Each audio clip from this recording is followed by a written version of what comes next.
एक समय की बात है कि नैमिषारण्य क्षेत्र में शौनकाद ऋषि श्री सूत जी से चर्चा करने लगे कि कृपा करके कोई ऐसा उपाय बताइए जिसके करने से मनुष्य जन्म मृत्यु के आवागमन से छूटकर मोक्ष को प्राप्त कर सके। शौनक जी के इस प्रकार लोकहितकारी वचनों को सुनकर सूत जी ने कहा कि हे ऋषि, आज तुमने मनुष्य मात्र के उद्धार के लिए बहुत अच्छी बात पूछी है। कलयुग में श्रीमद् भागवत की कथा ही मोक्ष को देने वाली है, जिसका वर्णन सुखदेव जी ने राजा परीक्षित से किया था और राजा परीक्षित उसके श्रवण मात्र से ही मोक्ष को प्राप्त हुए हैं।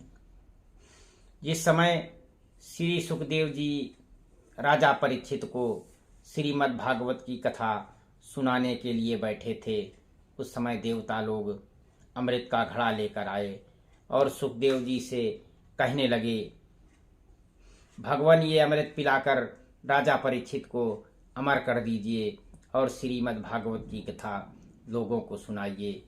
देवताओं के वचन सुनकर सुखदेव जी कहने लगे कि कहाँ अमृत कांच के समान और श्रीमद् भागवत की कथा कहाँ मणि के समान है। यह कथा देवताओं को भी दुर्लभ है, क्योंकि इसके 7 दिन श्रवण करने से ही मोक्ष की प्राप्ति हो जाती है। यह कथा ब्रह्मा जी ने नारद को सुनाई थी, परंतु सप्ताह का विधि सनत कुमार जी ने नारद जी को बताया था। वही प्रसंग मैं आप लोगों से कहता हूँ। एक समय सनक सनंदन सनातन और शरत कुमार ऋषि सत्संग के हेतु बद्रिकाश्रम आए। उस समय वहां उन्होंने नारद जी को आते देखा। वो ऋषि नारद से बोले कि हे नारद, तुम उदास क्यों दिखाई दे रहे हो, इसका क्या कारण है। नारद जी कहने लगे कि हे प्रभु, मैं मृत्युलोक का विचरण करने आया हूँ। वहाँ मैंने सबको रोग शोक तथा धन आज से दुखी देख अधर्मी बढ़ रहे हैं, धर्मधारी बहुत दुखी हैं। जब मैं भ्रमण करता हुआ मथुरा में यमुना नदी के तट पर आया तो वहाँ मैंने देखा कि एक सुंदर युवा स्त्री बहुत दुखी बैठी हुई है। अनेकों स्त्रियां उसे घेर कर बैठी हैं और 2 वृद्ध पुरुष महामूर्छित पड़े हुए हैं। मैंने उस स्त्री से जाकर पूछा कि तुम सब कौन हो और किस कारण दुखी हो। वो स्त्री रोकर कहने लगी कि ये अचेत पड़े हुए मेरे दोनों पुत्र हैं। इनका नाम ज्ञान और वैराग्य है। मैं इनकी माता भक्ति हूँ और पास में बैठी हुई ये स्त्रियाँ गंगा आदि पवित्र नदियाँ हैं जो मेरी सेवा करने के साथ रहती हैं। मैं द्रविड़ देश में उत्पन्न होकर कर्नाटक में बड़ी हुई।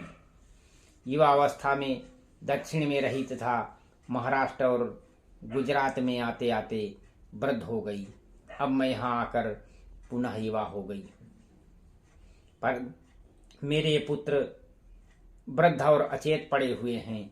मैं इनके दुख से इतनी दुखी हो रही हूँ, क्योंकि माता युवा और पुत्र वृद्ध हों तो यह संसार में उल्टा काम होगा।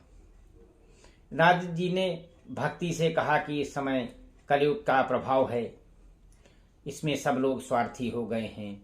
ज्ञान और वैराग्य में अब कोई श्रद्धा नहीं रखता, इसी कारण तुम्हारे पुत्रों की यह दशा हुई है।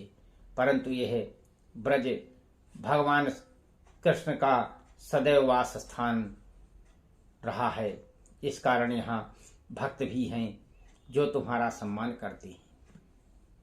इसी कारण तुम यहाँ आकर वृद्ध रूप से तरुण हो गई हो।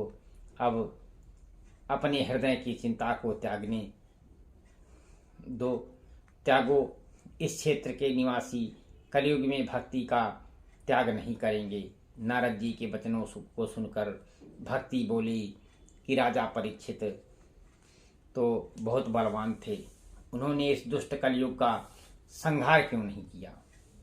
ये सुनकर नारद जी बोले कि हे भक्ति सुनो, जब गौरूप पृथ्वी और वृषभ रूप धर्म को कलयुग मारता हुआ आ रहा था तो उसे देखकर क्रोधित हो राजा ने कलयुग को ललकारा तो कलयुग राजा परीक्षित की शरण में आ गया। शरणागत को मारना पाप समझकर राजा ने उसे नहीं मारा। दूसरी बात यह है कि कलयुग में बुराइयां होते हुए भी एक बात सबसे अच्छी है कि अन्य युगों में जब तप समाधियों द्वारा भी जो फल प्राप्त नहीं होता वह कलयुग में भक्ति से भगवान का नाम लेने से ही प्राप्त हो जाता है। सीताराम।